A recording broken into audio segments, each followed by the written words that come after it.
Se acostumbra, en una cuestión así muy ritual, consumir el famoso carulín, que viene de de caña, de ruda y lim de limón.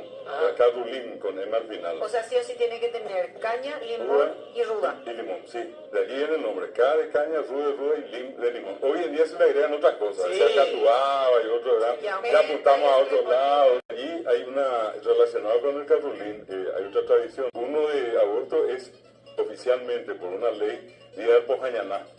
Día del Pojañaná, ¿verdad? Junto con el carulín. Junto con el carulín, pero lo declarado así por ley es el Pojañaná.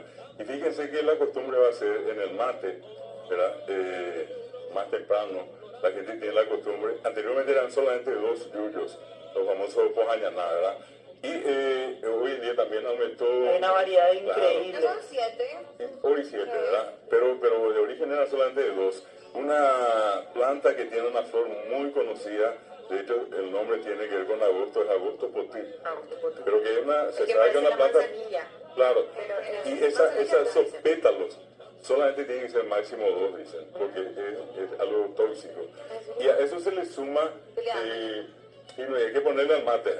Y lo otro que se le tiene que poner es el famoso pinó o la ortiga. Pinó y ortiga. Que la ortiga, de hecho, está. Ese nombre en español. Sí, la ortiga.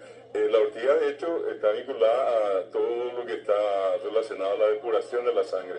O sea, científicamente está demostrado. Sí. Y se usaban esos 2 en el mate, y después de eso se esperaban unos minutos y los famosos 3 traguitos del carulín.